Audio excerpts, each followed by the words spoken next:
Queríamos pues comenzar hoy viernes con la primera exposición en la voluntad del Señor, y será el Espíritu Santo y el creyente.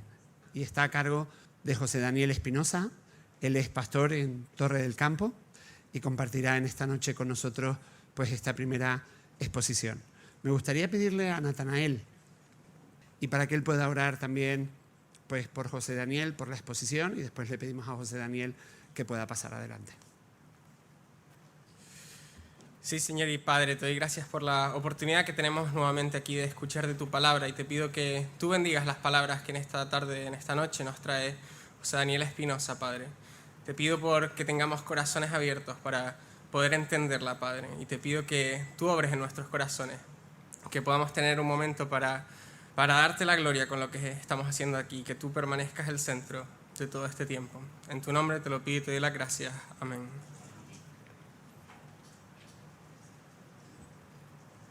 Buenas noches. Como han dicho, quiero hablar acerca del Espíritu Santo y el creyente.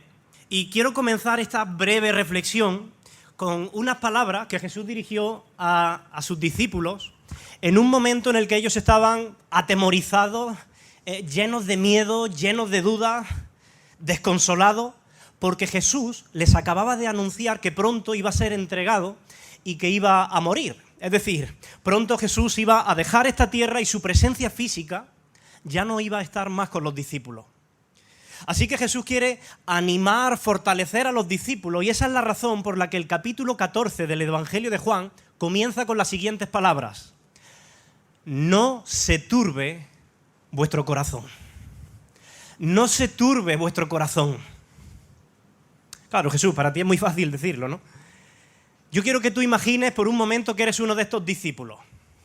Jesús, tú me acabas de decir que pronto ya no vas a estar con nosotros, que tu presencia ya no va a estar físicamente a nuestro lado. ¿Y me dices que no se turbe mi corazón? ¿Y me dices que no tenga miedo? Jesús, es evidente que si tu presencia no está a mi lado, si no está a nuestro lado, vamos a tener miedo. A menos que tú nos des una muy buena razón para no tener temor. Y Jesús a continuación les va a dar esa muy buena razón para que ellos no tengan temor. En Juan 14, versículo 16, Jesús les dice: yo rogaré al Padre y os dará, ¿qué? Otro consolador, para que esté con vosotros, ¿cuánto tiempo? Para siempre. La razón por la que ellos no debían preocuparse es porque llegaría otro consolador que, a diferencia de la presencia física de Jesús, este sí estaría con ellos para siempre. Y es muy interesante el término que Jesús utiliza aquí para decir otro consolador. En griego hay dos palabras que pueden traducirse por otro. En castellano solo tenemos una, pero en griego hay dos. Alos, que significa otro, que es de la misma categoría, de la misma naturaleza, o heteros, que hace referencia a otro, pero de diferente categoría o de diferente clase. Pues Jesús aquí utiliza muy específicamente el término alos para recordarnos que el consolador que vendría para estar por siempre con los discípulos no era de una naturaleza o de una categoría diferente a la de Jesús. Jesús está diciendo: oye, por un corto tiempo yo ya no voy a estar con vosotros, tengo que ir a preparar morada, pero vosotros no vais a estar solos, porque yo voy a rogar al Padre y os va a enviar otro consolador que es como yo. Yo no sé si tú has pensado alguna vez, si te has parado a reflexionar en la importancia que tiene tener en tu vida a otro consolador que es igual que Cristo. ¿Has reflexionado en esto? Ahí donde está. Imagina por un momento lo que supondría ahora mismo tener a tu lado y que pudieras disfrutar de la presencia física de Cristo, en carne y hueso, actuando como tu consolador, tu protector, tu fortalecedor, tu consejero personal. Imagina la paz que sentirías al saber que cada vez que tú tengas que tomar una decisión, Jesús está ahí a tu lado para darte la verdad perfecta, la dirección correcta. Suena increíble, ¿verdad? ninguno de nosotros podría negar el beneficio que supondría tener físicamente a nuestro lado a Jesucristo guiándonos, consolándonos, impartiéndonos sabiduría, capacitándonos para cumplir nuestro llamado. Pero por alguna razón, la mayoría de nosotros, por no decir todo, damos por hecho de que disfrutar de la presencia física de Jesús es mucho mejor que simplemente tener al Espíritu Santo en nuestras vidas. Yo estoy casi seguro que si hiciéramos ahora mismo un test y tuviéramos que escoger entre tener a nuestro lado a la presencia física de Jesús o la presencia del Espíritu en nosotros, probablemente la mayoría escogería la presencia física de Jesús. Pero ahora yo quiero que tú reflexiones en las palabras que Jesús les dijo a estos mismos discípulos un poco más adelante. En Juan capítulo 16, versículo 7, fijaos lo que Jesús le dice a estos discípulos. Pero yo os digo la verdad, os conviene que yo me vaya, porque si no me fuera, el Consolador no vendría a vosotros. Mas si me fuere, os lo enviaré. Jesús está diciendo, os digo la verdad, os voy a ser sinceros. Esto no es una opinión humana, esto es una certeza absoluta. Os conviene, os beneficia, es mejor para vosotros que yo me vaya, porque solo después vendrá el Consolador a vuestras vidas. Y esto es lo que más os conviene, esto es lo que más os beneficia, esto es lo mejor para vosotros. Ahora, yo estoy seguro que cuando los discípulos escucharon estas palabras de Jesús hace 2000 años, seguro que les resultaría muy difícil entenderlas.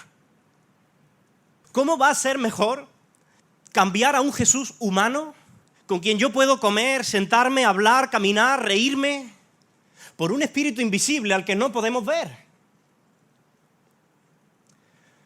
Pues eso es precisamente lo que Jesús está diciendo. Os conviene, os es mejor para vosotros tener al Espíritu para siempre. Oye, ¿qué hacemos nosotros con esta enseñanza de Jesús? ¿La creemos o nos cuesta creerla? ¿Reflejan nuestras vidas esta creencia de verdad? Si tener al Espíritu en nosotros es más conveniente que tener a Jesús físicamente a nuestro lado, esto debería de notarse, digo yo. Te pregunto, ¿cuándo fue la última vez que notaste de manera innegable al Espíritu Santo obrando en ti, a través de ti y alrededor de ti? ¿Puedes pensar en un momento concreto? Si a ti te cuesta pensar un momento concreto en el que el Espíritu Santo ha obrado en ti, a través de ti o alrededor de ti, quizá esto se deba a que ignoramos en parte la obra que el Espíritu Santo lleva en la vida del creyente. Y es aquí donde se torna tan relevante este tema, ¿no? Mi oración en esta noche y para todo este fin de semana es que el Espíritu Santo nos capacite, no solo para que nosotros adquiramos más conocimiento intelectual, sino para que todas estas verdades bajen un palmo de la cabeza al corazón y nos lleven a disfrutar de una manera más íntima y personal del Espíritu Santo. Y por eso a mí me gustaría hoy mencionar rápidamente algunas de las funciones principales que el Espíritu Santo desarrolla en nuestras vidas como creyentes.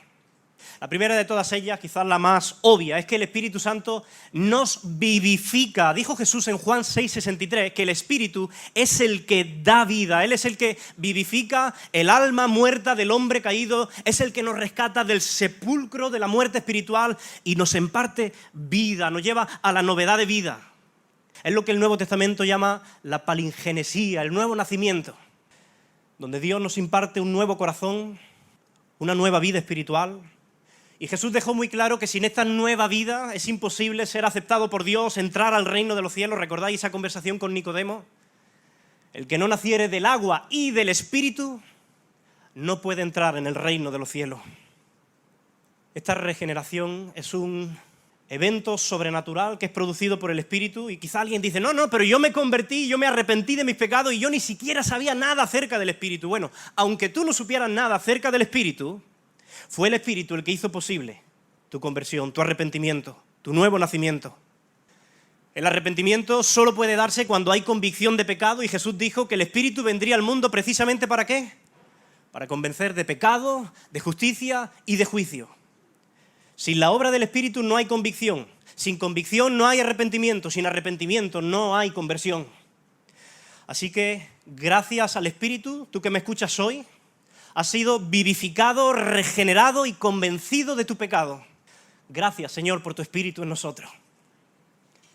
En segundo lugar, el Espíritu renueva al creyente constantemente, diariamente. La regeneración nos introduce en esa vida de Dios, pero el irnos adaptando a esa nueva vida es un proceso gradual, constante, que va a durar toda nuestra vida aquí en la tierra. Dice el apóstol Pablo en 2 Corintios 4:16 que no desmayemos, que el hombre exterior se va desgastando, pero el interior, no obstante, se renueva, y dice literalmente, de día en día, de día en día, de día en día. El creyente que ha sido sumergido en la vida de Dios, ahora necesita un proceso de crecimiento, de madurez diaria, de día en día, mientras se va apropiando en la práctica de esa nueva vida. También se le puede llamar a esto el proceso de santificación del creyente. El Espíritu no solamente nos introduce, nos sumerge en la vida de Dios y luego nos abandona allí a nuestra suerte, sino que una vez sumergido, Él nos toma de la mano y día a día nos acompaña en ese proceso de renovación. Dice Tito 3:5 que Dios nos salvó por su misericordia y dice, por el lavamiento de la regeneración, primero, y por la renovación en el Espíritu Santo. Primero regeneración, pero después esa renovación diaria por el Espíritu Santo. Hermanos, debemos estar muy agradecidos porque día tras día el Espíritu Santo obra nuestra renovación espiritual. Si no fuera así, seguramente nosotros, impotentes como somos, pecadores, nos costaría sostenernos de pie en esa nueva vida en la que hemos sido introducidos. Pero Él nos sostiene, Él nos renueva, Él nos da nueva fuerza, Él imparte vigor espiritual dentro de nosotros, Él nos levanta cuando caemos y aquí estamos por la gracia del Señor. Gracias, Señor, por tu Espíritu en nosotros. En tercer lugar, el Espíritu Santo sella al creyente. Dice el apóstol Pablo en Efesios 1:13 que los que hemos creído en Él fuimos sellados con el Espíritu Santo de la promesa. Y esto de ser sellado con el Espíritu quizás nos parece algo extraño, lejano, pero si uno conoce las costumbres de la época, es más fácil de entender. En Oriente, el sello era usado muy a menudo por los comerciantes, que a veces no sabían ni escribir ni firmar, y solían llevar un sello grabado con un dibujo propio personal que se utilizaba para estampar los documentos, las cartas, los negocios. De manera que el comerciante con este sello hacía varias cosas. En primer lugar, se identificaba él personalmente. Este sello es mío, este sello me representa. Pero en segundo lugar, se comprometía o comprometía su nombre garantizando el negocio, el acuerdo que estaba llevando a cabo. Cuando un comerciante ponía su sello sobre algo, estaba garantizando, comprometiendo su nombre, asegurando que esa mercancía era suya, le pertenecía, y que cumplía los requisitos de calidad y cantidad. Era un sello de garantía. Y Pablo utiliza este concepto para decir que el Espíritu Santo se ha identificado personalmente con nosotros. Ha puesto su sello sobre nosotros, garantizando en primer lugar que somos propiedad de Dios. Le pertenecemos. Dice el apóstol Pablo en Romanos 8:9 que si alguno no tiene el Espíritu de Cristo, ese no es de Él. Quien no tiene el Espíritu de Cristo no es de Cristo. Quizá puede ser miembro legal de una iglesia local, pero quien no tiene el Espíritu de Cristo no es de Cristo. Pero esto también puede leerse a la inversa. El que tiene el Espíritu de Cristo, ese es de Cristo, ese es de Él. Si tú tienes al Espíritu en ti, tú no te perteneces a ti, tú le perteneces a Él.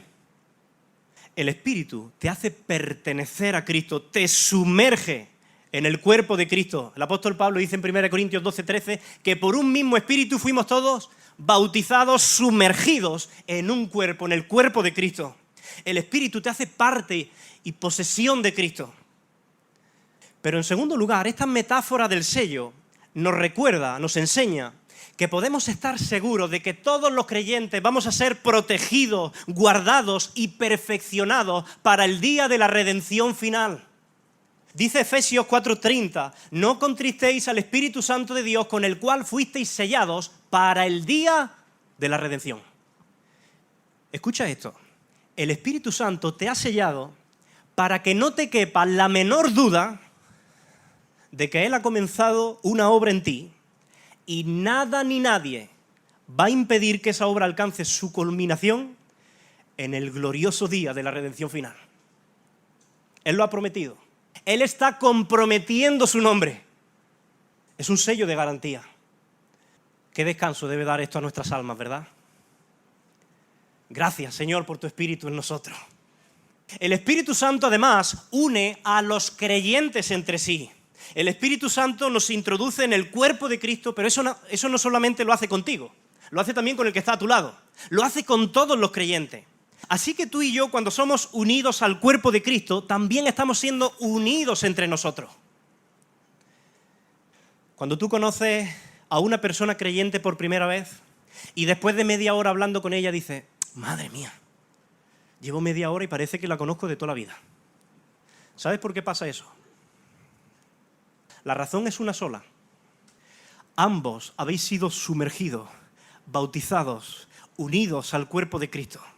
Y el Espíritu que ahora mora en ti, también mora en Él. Y os ha puesto en un corto periodo de tiempo, en un contacto íntimo, y eso es una obra sobrenatural del Espíritu Santo. Eso es un regalo del Espíritu. Y Pablo dice a la iglesia en Éfeso, iglesia, estad solícitos en guardar la unidad del Espíritu. Oye, no estropeemos este regalo. El Espíritu Santo vino con el propósito de unir a todos los creyentes de todas las naciones en un solo cuerpo, pero desgraciadamente muchos creyentes han utilizado al Espíritu Santo como un tema de controversia, división y cisma entre los propios creyentes. No estropeemos este regalo del Espíritu. Nuestro llamado como iglesia no es a crear la unidad ya ha sido creada, es un regalo suyo. Nuestro llamado es a mantenerlo. Disfrutemos de este regalo del Espíritu. Gracias, Señor, por tu Espíritu en nosotros, que nos une. Gracias por la familia de la fe. El Espíritu Santo, además, intercede por los creyentes. Mirad, estamos muy familiarizados con la oración intercesora de Jesucristo como sumo sacerdote, ¿verdad? El autor de Hebreos hace mucho énfasis en eso. El apóstol Pablo en Romanos 8:34 dice que Cristo es el que murió, más aún el que resucitó, el que además está a la diestra de Dios, y termina diciendo, el que también intercede por nosotros. Pero sorprendentemente, a menudo ignoramos o minusvaloramos, apreciamos menos la oración intercesora del Espíritu Santo también por nosotros. ¿Sabías que el Espíritu Santo también intercede por ti? Dicen Romanos 8, 26 y 27. De igual manera, el Espíritu Santo nos ayuda en nuestra debilidad. Pues ¿qué hemos de pedir? ¿Cómo conviene? No lo sabemos. Pero el Espíritu mismo intercede por nosotros con gemidos indecibles. Mas el que escudriña los corazones sabe cuál es la intención del Espíritu, porque conforme a la voluntad de Dios, intercede por los santos. Hermano, como creyente, tú debes tener la seguridad de que cuando tú no sabes cómo orar, porque una situación te sobrepasa, o porque estás débil espiritualmente, el Espíritu Santo está a tu lado, intercediendo, orando por ti para que se haga en tu vida la voluntad de Dios. La oración no es una tarea solitaria. Cuando tú oras en tu habitación no estás solo. ¿Sabes por qué? Porque el Espíritu quiere compartir contigo esta tarea. Él quiere ayudarte en tu debilidad. Como creyentes, cuando oramos no estamos solos, no estamos abandonados a nuestros pobres recursos. El Espíritu nos ayuda como un abogado. Que de hecho esa es otra de las connotaciones del término parácletos, consolador. El abogado en la antigüedad era el que le enseñaba al acusado las palabras que debía de decir y además acompañaba a su cliente hasta el tribunal. Así que aquí hay otra preciosa idea, y es que cuando tú oras, tú no estás solo. El Espíritu Santo te está acompañando, te está dando palabras y está orando por ti. Gracias, Señor, por tu Espíritu. El Espíritu Santo da dones a los creyentes y yo no quiero ahondar en esta idea, entiendo que quizás sea tratada en los próximos días, pero no quería dejar de mencionarla. Dice el apóstol Pablo en el contexto de los dones en 1 Corintios 12, que todas las cosas las hace uno y el mismo Espíritu, repartiendo a cada uno en particular como Él quiere. Los creyentes tenemos el privilegio de edificarnos, de bendecirnos los unos a los otros, gracias a los dones que el Espíritu ha derramado en nosotros. Así que cada vez que un hermano en tu iglesia, en tu congregación o en cualquier otro lugar te bendice a través de sus dones, sean cuales sean, aprende a ver más allá de tu hermano, al Espíritu Santo que le ha capacitado. Gracias, Señor, por tu Espíritu. El Espíritu Santo llena de poder a los creyentes para testificar. Mirad, cuando el Espíritu Santo descendió en Pentecostés, Él vino con poder, vino con señales poderosas, porque para esto venía la iglesia, para llenarla de poder. Ahora bien, el Espíritu Santo no viene sobre los creyentes para llenarlos de poder y que estos hagan un alarde de su poderío. Cuando Dios llena de poder a alguien, lo hace con un propósito. Recibiréis poder cuando haya venido sobre vosotros el Espíritu Santo, ¿y qué? ¿Y me seréis? Testigos. Ahí está el propósito, en Jerusalén, en Judea, en Samaria, hasta lo último de la tierra. Dios nos llena de poder como creyentes, no para sentirnos más poderosos en el gimnasio, en el sofá de nuestra casa o en las 4 paredes de nuestro lugar de reunión. Dios nos llena de poder para que cumplamos la gran comisión, hermanos. Para que salgamos de nuestra zona de confort y testifiquemos, demos testimonio del Evangelio. Eso fue lo que sucedió una y otra vez en el libro de Hechos. Gracias, Señor, por tu Espíritu. El Espíritu Santo es también guía y maestro de los creyentes. Guía y maestro de los creyentes. El Espíritu Santo vino a ocupar el lugar de Cristo como maestro de la iglesia. ¿Sí? Dice Juan 14:26, el Evangelio de Juan, capítulo 14, versículo 26, que el Consolador, el Espíritu Santo, a quien el Padre enviará en mi nombre, Él os enseñará todas las cosas y os recordará también lo que os he dicho. Un poco más adelante, en el capítulo 16, versículo 13, dice: cuando venga el Espíritu de verdad, Él os guiará a toda la verdad, porque no hablará por su propia cuenta, sino que hablará todo lo que oyere y os hará saber todas las cosas que habrán de venir. Si uno lee los evangelios se dará cuenta que los discípulos, los apóstoles, demostraron mucha torpeza en demasiadas ocasiones para entender la persona y la obra de Jesucristo. Pero algo cambió radicalmente cuando el Espíritu Santo descendió sobre ellos. Ellos llegaron a entender con precisión la persona y la obra de Jesucristo. El Espíritu Santo les capacitó para entender y para apropiarse de la revelación de Dios. ¿Qué quiere decir eso de que les enseñará todas las cosas? Todas las cosas que son necesarias para la salvación. Por cierto, hay algo interesante en estos 2 versículos últimos que hemos leído. Jesucristo afirma a los discípulos y les dice que el Espíritu Santo les guiará a toda la verdad. ¿Cómo lo hará? Hay 3 expresiones que utiliza Jesús. La primera dice: os recordará lo que ya os he dicho. En segundo lugar, os enseñará todas las cosas. Y en tercer lugar, os hará saber las cosas que habrán de venir en un futuro. Curiosamente, estos 3 puntos coinciden con las 3 divisiones literarias del Nuevo Testamento. Recordar lo que os he dicho es precisamente lo que sucede en los Evangelios en el libro de los Hechos, el material histórico. Enseñar todas las cosas es precisamente lo que sucede en las cartas paulinas y universales, desde Romanos hasta Judas, el material didáctico. Y hacer saber lo que habrá de venir es el material profético que encontramos principalmente en el libro de Apocalipsis. De ser así, Jesús estaría validando aquel nuevo material que la Iglesia pronto reconocería como parte del canon y demostrando el papel fundamental que el Espíritu Santo tuvo en guiar a estos apóstoles a poner por escrito aquella revelación del Nuevo Testamento. Vaya maestro tenían los discípulos, ¿verdad? Pero hermano, este también es nuestro maestro. La promesa de Jesús a sus discípulos tiene un cumplimiento doble. Se cumplió con ellos, pero también se cumple con nosotros. Porque el Espíritu trae con frecuencia a nuestra memoria pasajes concretos de la Escritura, ejemplos concretos, y no solo los trae a la memoria, sino que los aplica a situaciones concretas de nuestra vida y nos da consejos oportunos en momentos específicos donde los necesitamos. Él nos guía, Él nos enseña, Él nos recuerda, Él es nuestro maestro.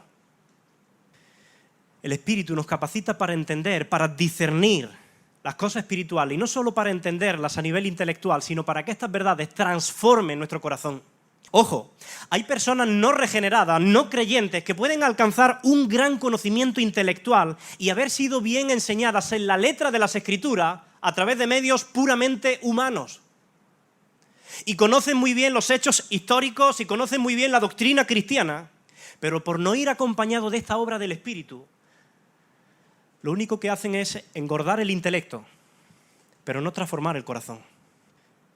Tenemos que dar gracias a Dios porque aquellas cosas que el hombre natural no percibe porque se han de discernir espiritualmente, el Espíritu Santo nos las hace entender, y no solo entenderlas, sino aplicarlas, beneficiarnos de ellas en nuestra propia vida, transformando nuestro corazón día a día. Y quizá aquí alguien dice, pues yo todavía hay muchísimas cosas que no entiendo. Bueno, como dice Florentino Pérez con el fichaje de Mbappé, tranquilo, porque él es un maestro que se adapta a nuestro ritmo. Jesús en cierta ocasión le dijo a sus discípulos, aún tengo muchas cosas que deciros, pero no las podéis sobrellevar. Bueno, el Espíritu Santo de alguna manera tiene mucho que recordarnos, mucho que enseñarnos, pero todo a su tiempo. Él os guiará a toda la verdad. Sugiere que hay un proceso gradual, progresivo, de enseñanza, de guía. A nosotros lo que nos toca es tener un espíritu receptivo. Cada vez que vayamos a la Escritura o a escuchar su palabra, decir, Señor, ¿qué quiere decirme tu espíritu aquí? ¿Qué quiere enseñarme? ¿Qué quiere recordarme? Porque Él nos enseña principalmente a través de las Escrituras. Dice el apóstol Pablo en Efesios 6 que la espada la espada del Espíritu es la palabra de Dios. Ese es el arma que Él utiliza mayormente, el arma principal. Expongámonos con frecuencia a las Escrituras, con la certeza de que el Espíritu quiere enseñarnos y recordarnos cosas importantes. En último lugar, quiero señalar que el Espíritu es nuestro parácletos. Juan es el único autor de todo el Nuevo Testamento que utiliza esta expresión para referirse a Jesús. Es una expresión de difícil traducción, literalmente se traduciría como uno que es llamado al lado de o a estar junto a. Es alguien que tiene la capacidad de adaptarse para prestar la ayuda que se necesite a otra persona.